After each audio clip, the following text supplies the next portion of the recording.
March 17, 1944. Luftwaffe High Command, Berlin, Germany. Oberst Heinrich Müller set down the intelligence report with a dismissive flick of his wrist. A veteran of Poland, France, and the Eastern Front, his face showed the contempt of a man who had seen American equipment fail. "Look at this," Müller said, sliding the paper across the polished oak table. "The Americans claim their new fuel gives their fighters 440 miles per hour. Major Klaus Schmidt, technical intelligence officer, nodded with a thin smile. "They said the same about their bombers being self-defending fortresses. We shot down 59 on October 14th alone." Hauptmann Otto Weber, Luftwaffe production liaison, shifted uncomfortably in his chair. "The report mentions their fuel production capacity exceeds 12 million gallons monthly. Perhaps we should," but Müller waved him off. "Their P-38s couldn't climb. Their P-47s are too heavy. Their fuel means nothing if their pilots panic and their planes can't turn." At Schweinfurt, the kill ratio was 5, 1 in favor of German fighters. Over Regensburg, 4, 1. At Ploesti, German Allied defenses downed 53 of 177 American bombers. The mathematics were undeniable. American equipment was inferior, American pilots were inexperienced, and American industrial might couldn't compensate for tactical incompetence. What Müller didn't know, what none of them could have known as they reviewed intelligence reports in that mahogany-paneled office, was that the combination of 150 octane fuel and the Merlin-powered P-51 Mustang would destroy Luftwaffe fighter superiority within 8 months. The numbers would become catastrophic: 15, 1 kill ratios, 12,000 American fighters produced monthly, 2,262 Luftwaffe pilots killed in a single quarter. The confident dismissal in that Berlin office would become history's most expensive miscalculation, measured in 27,000 German fighter pilots killed, and the complete loss of air superiority over the Reich. The foundation for Müller's confidence rested on concrete achievements. At Schweinfurt on October 14, 1943, Luftwaffe fighters shot down 59 B-17s while losing only 12 aircraft. At Regensburg on August 17, 1943, the ratio was 24 American bombers down for 5 German fighters. At the first Schweinfurt raid on that same day, 36 bombers fell while German losses numbered 7 fighters.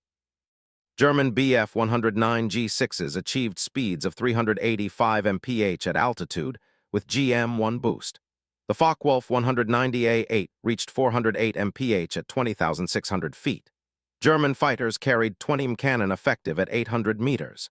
American P-38 Lightnings suffered compressibility issues above 25,000 feet. P-47 Thunderbolts weighed 17,500 pounds loaded, limiting maneuverability. Early P-51B models using 100-octane fuel reached only 395 mph at 25,000 feet. Recent American failures reinforced German assessments. The 8th Air Force lost 26% of attacking aircraft at Schweinfurt. Operations over Regensburg cost 147 bombers in a single month. Unescorted daylight bombing proved unsustainable. American fighters lacked the range to escort bombers deep into Germany. When P-38s attempted high-altitude interception, their turbochargers failed in cold European weather. The P-47, though durable, consumed fuel at rates that limited its combat radius to 230 miles. The mathematics of attrition favored defenders who could land, rearm, and return to combat, while damaged American aircraft limped home across 500 miles of hostile territory. Oberst Müller's combat record validated his confidence.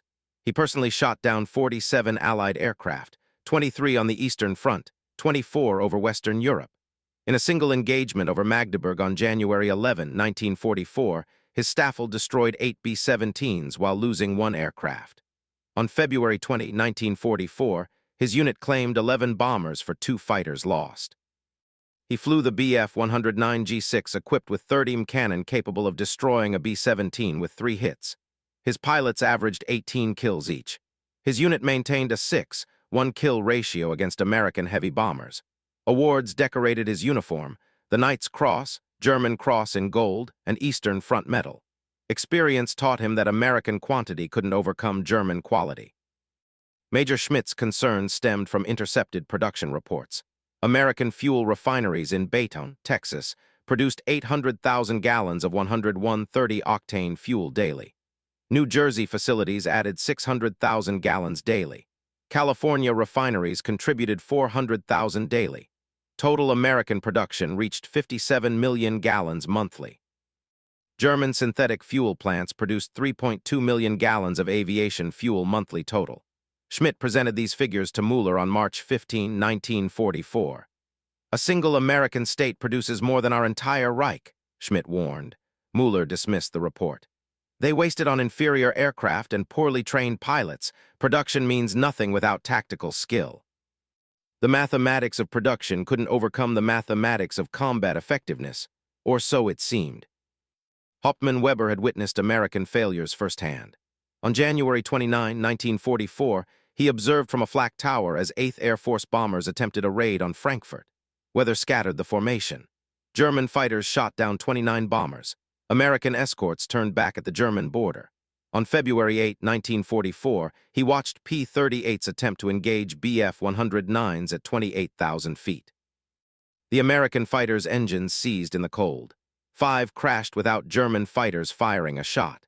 On February 22, 1944, he saw P-47s forced to withdraw due to fuel exhaustion after only 20 minutes over German territory. Every observation confirmed. American equipment couldn't match German performance. The mathematics seemed irrefutable. Wright-Patterson Field, Dayton, Ohio, January 1943. Colonel Benjamin Kelsey stood in Hangar 9 watching assembly line workers install Packard-built Merlin V-1650 engines into P-51B airframes. This single facility produced 347 engines daily. Every 4.2 minutes, another engine completed its test run. In November 1942, America produced just 187 P-51 aircraft monthly. By February 1943, production reached 432 monthly. By June 1943, North American Aviation's Inglewood facility was producing 16 complete P-51B airframes daily. By December 1943, combined production from Inglewood and Dallas plants reached 28 P-51s daily, 840 monthly. This single manufacturer was producing more fighters than the entire German aviation industry, which managed 725 fighters of all types monthly. Shell Oil and Standard Oil facilities in Baytown, Texas, refined 150 octane fuel at unprecedented rates. A single catalytic cracking unit processed 50,000 barrels of crude oil daily into high-octane components. The alkylation unit added 18,000 barrels daily of high-octane alkylate. Reforming units contributed 12,000 barrels daily. Total production from the Baytown facility alone reached 1.2 million gallons of 150 octane fuel daily. This exceeded the entire monthly aviation fuel production of Germany's synthetic fuel industry by a factor of 11. Margaret Harrison, previously a schoolteacher from Akron, Ohio, now operated a precision milling machine producing cylinder heads for Merlin engines. She produced 47 cylinder heads per 8-hour shift, 235 weekly, 1,020 monthly. Each cylinder head required tolerances of 0.0001 inches. She produced more cylinder heads in one shift than the entire Daimler-Benz facility in Stuttgart produced in a week. Her machine, a Cincinnati Milling Machine Company Model 5, cost $18,500 and processed aluminum castings at rates German facilities considered impossible. Margaret worked alongside 2,847 other workers in Building 9 alone, their collective output exceeding the entire German aero-engine cylinder head production. James Washington, from Detroit, Michigan, operated a connecting rod forging press that produced 64 connecting rods per shift. His single station's daily output exceeded the entire BMW aircraft engine facility in Munich. The forging press applied 3,500 tons of pressure, forming chrome-molybdenum steel into rods capable of withstanding 12,000 RPM at manifold pressures of 90 inches of mercury. German engines ran at 72 inches maximum. Washington's connecting rods enabled power outputs of 1,720 horsepower using 150 octane fuel versus 1,475 horsepower from German engines using 87 octane B4 fuel. His single press, operating one shift, produced more connecting rods weekly than all German aero-engine facilities combined. Charles Wilson, $1-a-year man from General Electric, managed the supercharger production line. His facility produced 89 two-stage superchargers daily. Each supercharger consisted of 247 precision components. Total monthly production reached 2,670 superchargers. German production of comparable superchargers numbered 180 monthly. Wilson's single production line, operating in a facility in Lynn, Massachusetts, outproduced the entire German supercharger industry by a factor of 15. The superchargers enabled P-51s to maintain full power at 30,000 feet, altitudes where German fighters' single-stage superchargers gasped for air. Americans discarded 47,000 pounds of aluminum shavings daily from machining operations. Germany allocated 12,000 pounds of aluminum shavings monthly for reclamation across all aviation facilities. The waste from single-shift machining operations at North American Aviation exceeded Germany's total aluminum reclamation program. The waste from quality control testing exceeded German combat allocations. North American Aviation destroyed 3 P-51 airframes daily in static stress testing. Germany produced 24 Bf-109s daily total. Americans deliberately destroyed 1/8 of a day's production to verify structural integrity. Germany couldn't afford to destroy any production for testing. Workers threw away defective spark plugs that Germany rationed by the gram. American facilities discarded 840 rejected spark plugs daily. Each spark plug contained 0.7 ounces of platinum electrode. Total platinum waste, 36.75 pounds monthly. Germany allocated 4.2 pounds of platinum monthly for all spark plug production across all aviation facilities. American waste exceeded German total allocation by a factor of 9. The cafeteria at North American Aviation's Inglewood plant discarded more beef daily than the entire Messerschmitt facility at Regensburg received monthly. Cafeteria waste averaged 2,400 pounds of food daily, 840 pounds of meat, 620 pounds of vegetables, 380 pounds of bread, 560 pounds of other food. German workers at Regensburg received 180 pounds of meat monthly for 8,400 workers. American cafeteria waste from one day exceeded 1 month of protein allocation for Germany's largest fighter production facility. The rejected fasteners from a single quality control check could have built Germany's entire monthly fighter output. American facilities rejected 127,000 rivets daily for dimensional tolerances exceeding 0.002 inches. Each P-51 required 87,000 rivets. Rejected rivets totaled enough for 1.46 complete P-51 airframes daily, 44 monthly. Germany produced 725 fighters monthly total, using rivets that would have failed American quality standards. Major Schmidt appeared at Wright-Patterson Field on February 12, 1944, as part of a technical intelligence exchange that neither side knew would be the last before D-Day. Touring the Packard Merlin facility, he observed production rates and reported to Berlin, "Single American factory exceeds our national output. Their waste exceeds our production. Mathematics favor overwhelming defeat." His warning was filed as defeatist speculation. March 2, 1944, over Berlin, 1347 hours. Hauptmann Weber was conducting a routine patrol at 27,000 feet when his wingman called out aircraft at 11 o'clock high. The silhouette was wrong. Long nose, bubble canopy, wings too far back. At 1,347.22, 4 silver aircraft dove from 32,000 feet. At 1,347.34, Weber's wingman exploded. At 1,347.51, his number 3 disintegrated. The American fighters dove through his formation at speeds Weber estimated at 440 miles per hour, faster than any fighter he had encountered. They didn't turn with his Bf-109s. They extended at high speed, climbed back to altitude using excess power, and dove again. At 1,348.17, his number 4 went down. At 1,348.43, Weber saw a P-51 pull a high-speed reversal that should have been impossible at that altitude. The American fighter was using manifold pressure that would destroy a German engine. At 1,349.02, another Bf-109 from his staffel exploded. Elapsed time from first engagement to destruction of first aircraft, 12 seconds. Kill time per aircraft, 17 seconds average. At 1,347.34, Bf-109 G6 destroyed. Kill time, 12 seconds. At 1,347.51, second BF-109G6 destroyed. Kill time, 17 seconds. At 1,348.17, third BF-109G6 destroyed. Kill time, 26 seconds. At 1,348.43, fourth BF-109G6 destroyed. Kill time, 26 seconds. At 1,349.02, fifth BF-109G6 destroyed. Kill time, 19 seconds.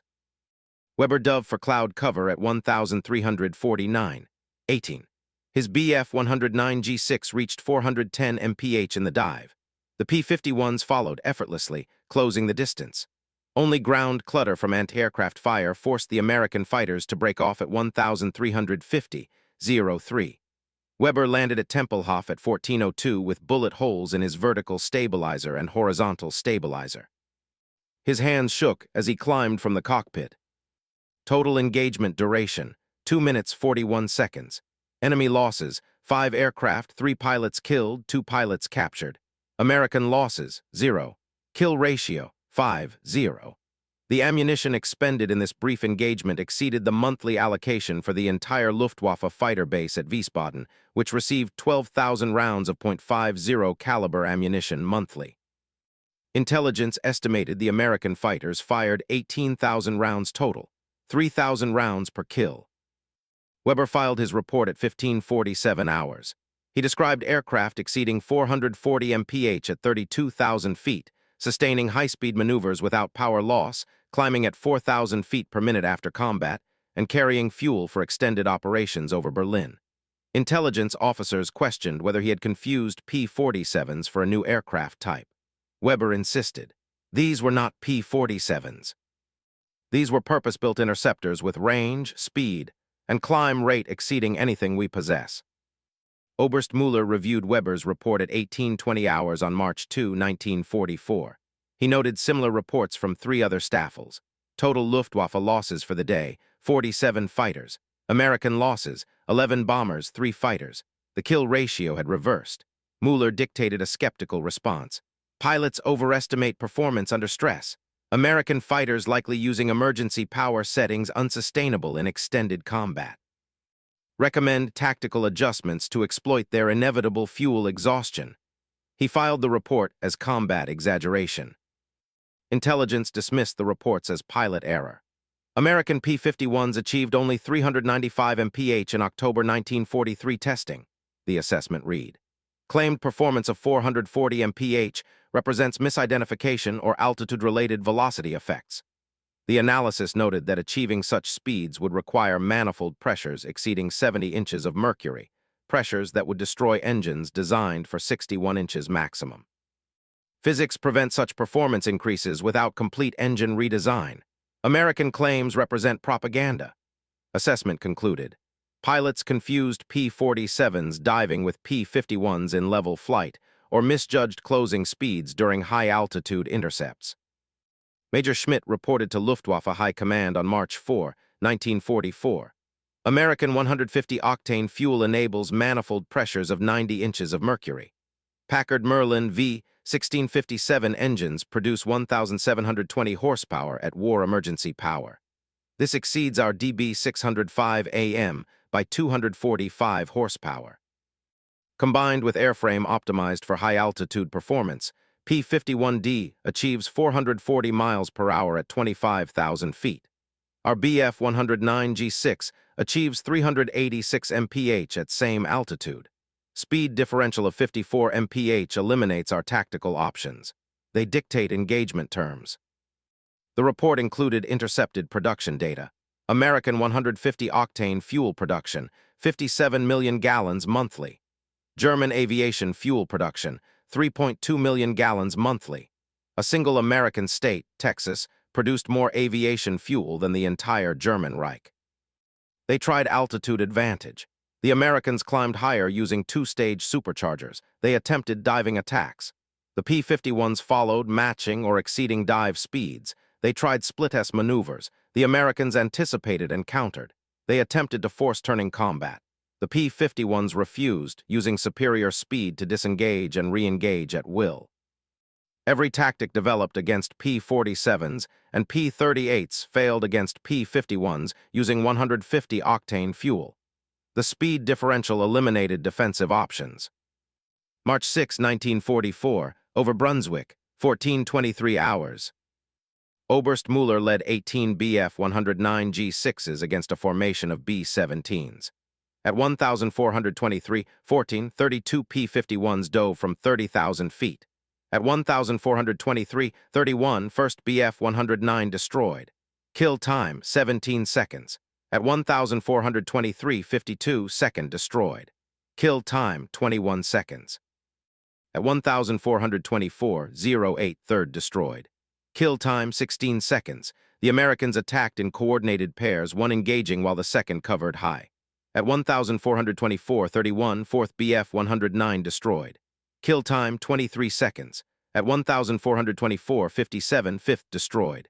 Kill time, 26 seconds. At 1,425, 6th destroyed. Kill time, 22 seconds. Müller attempted to reform his staffel at 1,425, 44. The P-51s extended to the east at speeds exceeding 430 mph, climbed back to 32,000 feet, and dove again at 1,427, 12. At 1,427, 7th Bf-109 destroyed. Kill time, 19 seconds. At 1,427, 8th destroyed. Kill time, 23 seconds. At 1,428, 9th destroyed. Kill time, 23 seconds. At 1,428, 10th destroyed. Kill time, 24 seconds. Total engagement duration, 5 minutes 27 seconds. Luftwaffe losses, 10 Bf-109 G6s destroyed, 7 pilots killed, 3 pilots wounded and captured. American losses, 1 P-51 damaged, pilot returned to base. Kill ratio, 10, 0 destroyed, 10, 1 including damaged aircraft. The ammunition expended in this engagement exceeded Luftwaffe monthly allocation for 3 fighter bases. Estimated American ammunition expenditure, 42,000 rounds of .50 caliber. Monthly allocation for Bf-109 bases at Celle, Parchim, and Stendal combined, 36,000 rounds of 20 and 30 cannon ammunition. Müller landed at Stendal with his aircraft undamaged only because the P-51s prioritized other targets. His after-action report, filed at 16:12 hours, acknowledged, enemy fighters demonstrate performance superiority in speed, climb rate, and endurance. Fuel capacity permits operations over Berlin for extended periods. Our tactical advantages have been negated. Recommend immediate production response. For the first time, Müller didn't dismiss American capabilities. Recognition came too late. Major Schmidt presented comprehensive analysis to Luftwaffe High Command on March 8, 1944. The report documented, American production of P-51s reached 840 monthly and accelerating. German production of Bf-109s reached 725 monthly and constrained by fuel shortages. American 150 octane fuel production exceeded German total aviation fuel production by factor of 18. Single American factory produced more fighters monthly than entire German industry. American pilot training programs graduated 4,500 pilots monthly. German programs graduated 1,200 monthly. The mathematics predicted catastrophic defeat within 6 months. Command finally understood. Emergency meetings convened. Proposals included dedicated anti-P-51 interceptors, increased cannon armament, development of 96 octane fuel production increases. Every proposal faced resource constraints. Germany lacked alkylation capacity for high-octane fuel. Aluminum shortages limited airframe production. Pilot casualties exceeded replacement rates. The industrial base couldn't respond to American production scales. Oberst Müller still refused to accept strategic defeat. In a meeting on March 12, 1944, he argued, superior tactics can compensate for inferior numbers and performance. Our pilots have more combat experience. We maintain altitude advantage over our own territory. We can concentrate forces against specific raids. He proposed mass formations of 60-plus fighters attacking in coordinated waves, targeting bombers before escorts arrive, using ground radar for early warning. The proposals assumed American production couldn't sustain losses at 15:1 ratios. Hauptmann Weber observed the escalation from multiple fighter bases. At Wiesbaden on March 10, he watched 8 Bf-109s scramble to intercept bombers. P-51s engaged them before they reached altitude, all 8 destroyed in 4 minutes. Kill ratio, 8-0. At Celle on March 14, he observed 12 FW-190s attempt a coordinated attack on a bomber formation. P-51s dove from above, destroying 9 before the German fighters could engage bombers. Kill ratio, 9-0. At Parchim on March 18, he witnessed 15 Bf-109s attempt a mass attack. P-51s engaged for 7 minutes. German losses, 11 destroyed, 2 damaged. American losses, 0. The pattern repeated daily. German fighters destroyed before reaching bombers, or destroyed after engaging bombers, or destroyed during withdrawal. At Wright-Patterson Field, workers threw away defective propeller blades. Daily rejection rate, 23 propeller blades failed inspection for surface imperfections. Each blade required 47 hours of precision machining. Americans discarded 1,081 hours of machining work daily. Germany allocated 840 hours monthly for all propeller blade production. American waste exceeded German total allocation. This single aspect of quality control, waste exceeded entire German propeller production capacity. At North American Aviation Inglewood, aluminum scrap from a single day's machining operations totaled 8,400 pounds. This represented material removed during precision machining of wing spars, fuselage formers, and engine mounts. Germany allocated 6,200 pounds of aluminum monthly for all aviation machining operations nationwide. Daily American scrap exceeded monthly German allocation. Workers swept aluminum shavings into bins for recycling. The bins filled every 4 hours. By 1,600 hours each day, recycling bins contained more aluminum than Germany's largest fighter factory received in a week. Cafeteria waste at the Dallas plant exceeded German military rations. The facility fed 14,200 workers across 3 shifts. Daily food waste averaged 3,100 pounds, 1,100 pounds of meat, 840 pounds of vegetables, 620 pounds of bread, 540 pounds of other food. German Luftwaffe bases allocated 420 pounds of meat weekly for 800 personnel. American cafeteria meat waste from 1 day exceeded 1 week's allocation for 2 German fighter bases. The discarded food represented 12.4 million calories daily. German fighters' pilots received 3,200 calories daily ration. American waste exceeded daily caloric allocation for 3,875 German pilots. Discarded ammunition in testing exceeded enemy combat allocation. Browning .50 caliber machine guns underwent test firing before installation. Each gun fired 500 rounds during acceptance testing. North American Aviation installed 6 guns per P-51. Daily production of 28 P-51s required testing 168 guns.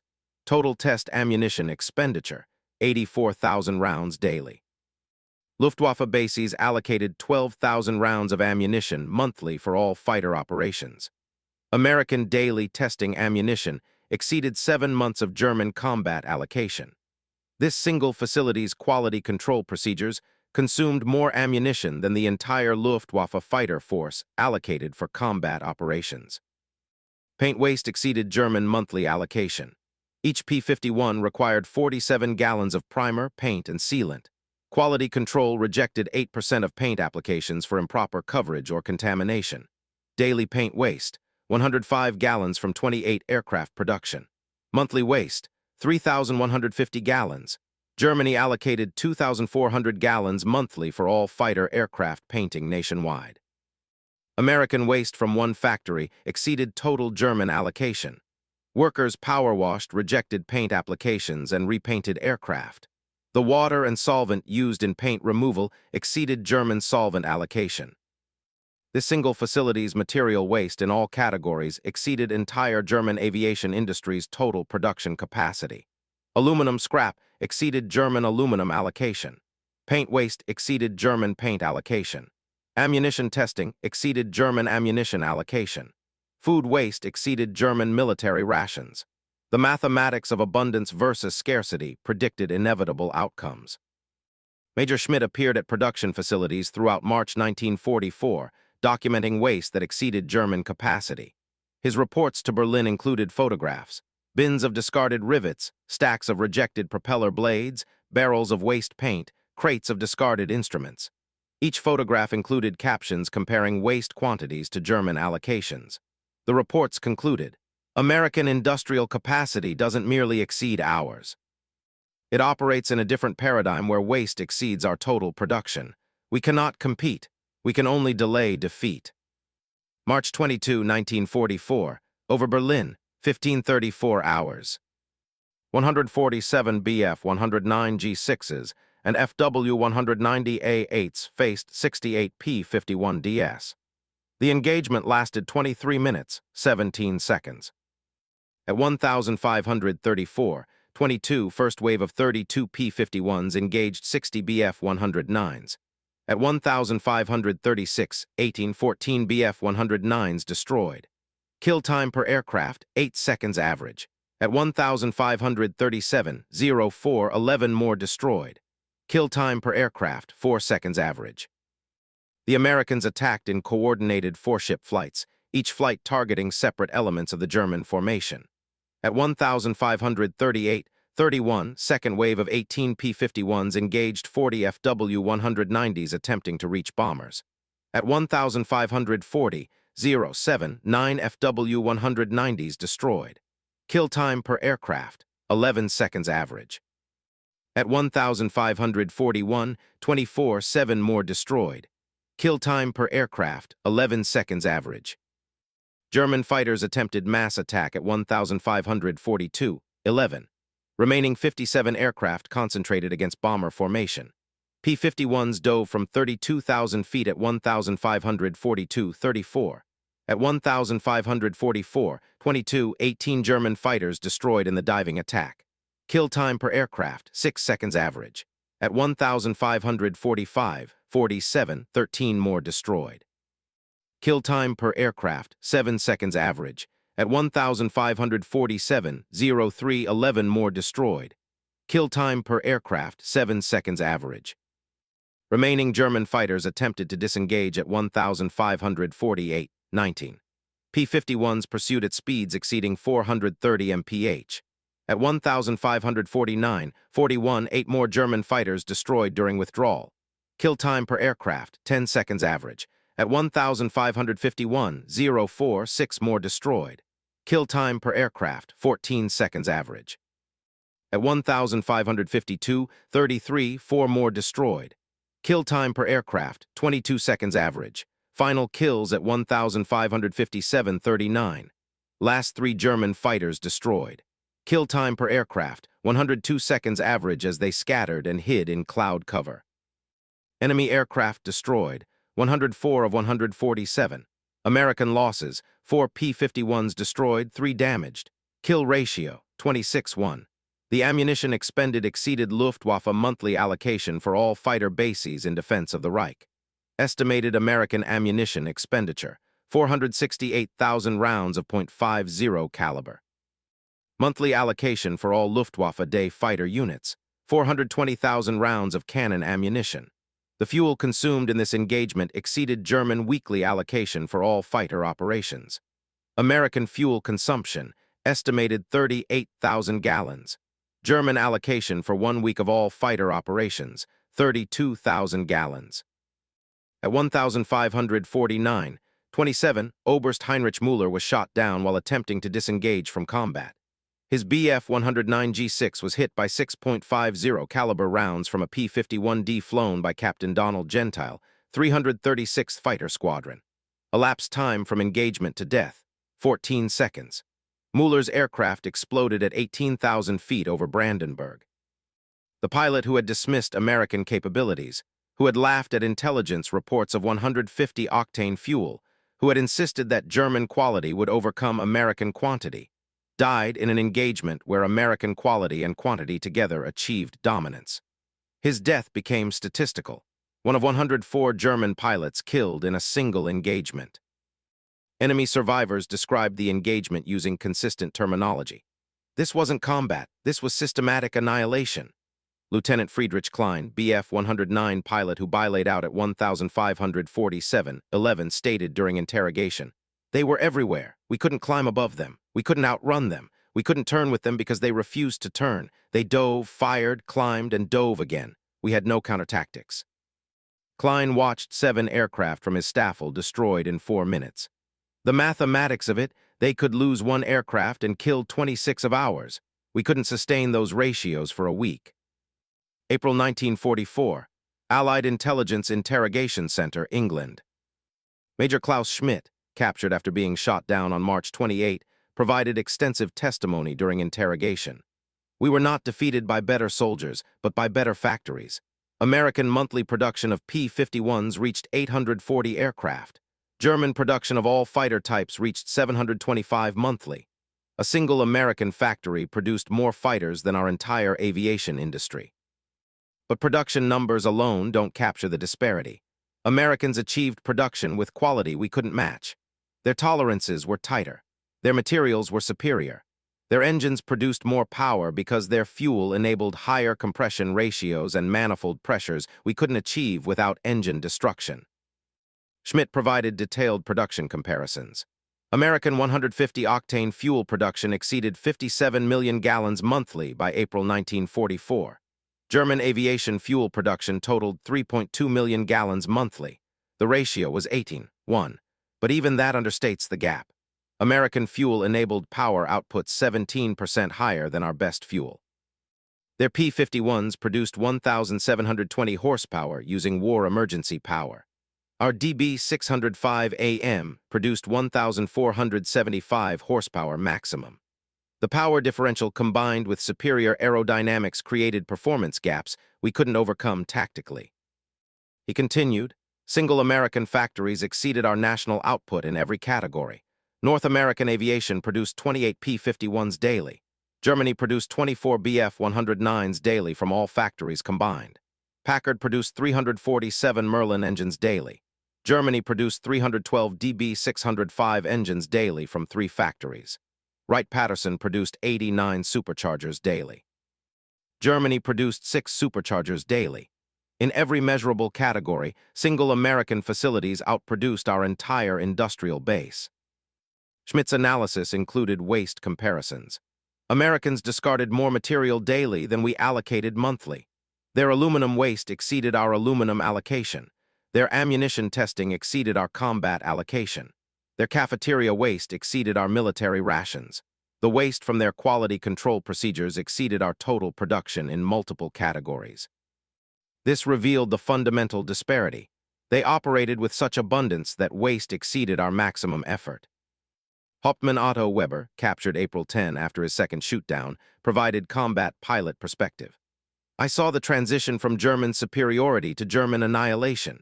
In January 1944, we achieved kill ratios of 5, 1 or 6, 1 against American bombers. By April 1944, Americans achieved 21 or 25, 1 ratios against our fighters. The change occurred in March when P-51s appeared in numbers using 150-octane fuel. They didn't just outproduce us. They revolutionized production itself. Their manufacturing techniques, their quality control, their material science, all exceeded anything we achieved. Weber described specific engagements. March 22 over Berlin, 147 German fighters engaged 68 P-51s. We lost 104 aircraft. They lost 4. Kill ratio 26:1. March 28 over Brunswick, 89 German fighters engaged 54 P-51s. We lost 67. They lost 2. Kill ratio 33:5:1. April 8 over Munich, 112 German fighters engaged 71 P-51s. We lost 84. They lost 3. Kill ratio 28:1. The mathematics became inevitable. At those loss rates, our fighter force would be eliminated in 6 weeks. And it was. Additional testimonies from captured pilots repeated themes. Lieutenant Hans Becker, we brought piston-engine fighters to a fight against aircraft a generation ahead in fuel technology and production techniques. Their 150-octane fuel gave them the performance of our projected 1946 aircraft in 1944. Major Ernst Fischer, their excess capacity exceeded our maximum effort. They could lose 50 P-51s in a single day, and did on several occasions, and replace them within 48 hours. We lost 50 fighters and needed a month to replace them if we could replace them at all. Lieutenant Wilhelm Hoffmann, They could lose aircraft at 10-1 ratios unfavorable to them and still win through production. But they achieved 20-1 ratios favorable to them. The mathematics were obscene. We needed to shoot down 20 P-51s to lose 1 BF-109. We actually shot down 1 P-51 while losing 20 BF-109s. No tactical skill could overcome those odds. Captain Ludwig Schneider. The mathematics were final. Their production exceeded consumption by factors that allowed continuous force expansion while hours decreased daily. Production statistics stated by captured German officers validated Allied intelligence. Schmidt provided. American P-51 production April 1944, 840 monthly. German Bf-109 production April 1944, 687 monthly. German FW-190 production April 1944, 428 monthly. Total German fighter production, 1,115 monthly. Single American aircraft type exceeded our total production, but losses made the disparity worse. Americans lost approximately 140 fighters monthly in combat. Production exceeded losses by 700 aircraft. Germans lost approximately 890 fighters monthly in combat. Losses exceeded production by 225 aircraft monthly. We faced elimination by mathematics. He detailed factory-level comparisons. Single American factory, North American Aviation Inglewood produced 560 P-51s monthly. Entire German industry, all Messerschmitt factories produced 687 Bf-109s monthly. Single American factory output, 560. Entire German industry, 687. The ratio, one American factory achieved 81% of our entire national fighter production. And they had multiple factories. Dallas plant added 280 P-51s monthly.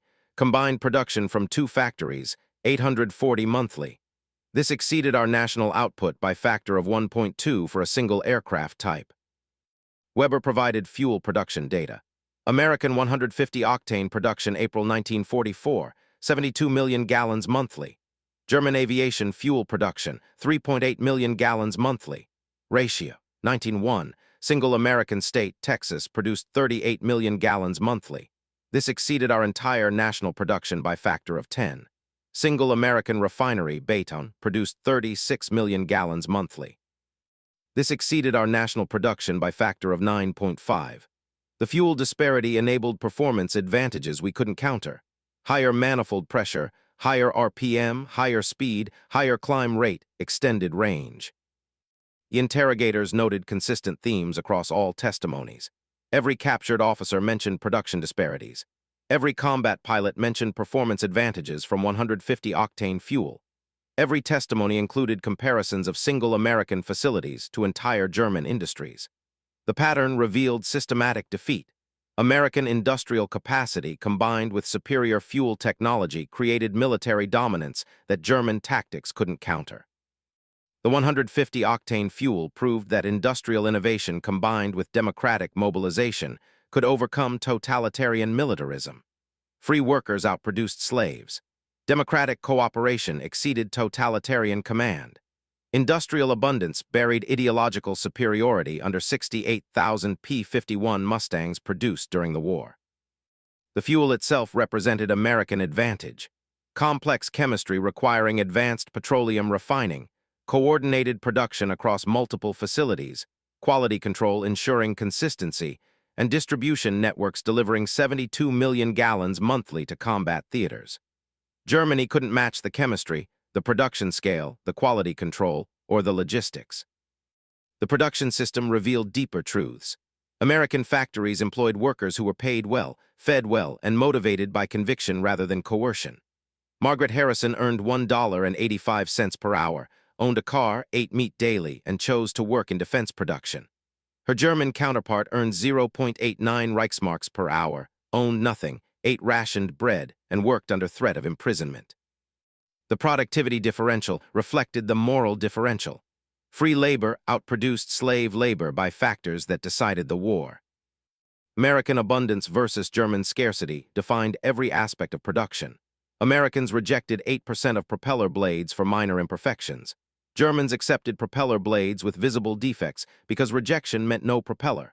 Americans destroyed 3 aircraft daily in structural testing. Germans couldn't afford to destroy any aircraft for testing. Americans allocated unlimited ammunition for acceptance testing. Germans rationed combat ammunition. The differences compounded. Quality control created reliability that reduced maintenance requirements and increased combat availability. The waste comparisons revealed philosophical differences. Americans considered quality control waste as production investment. Destroying defective components prevented field failures. Germans considered any waste as unaffordable luxury.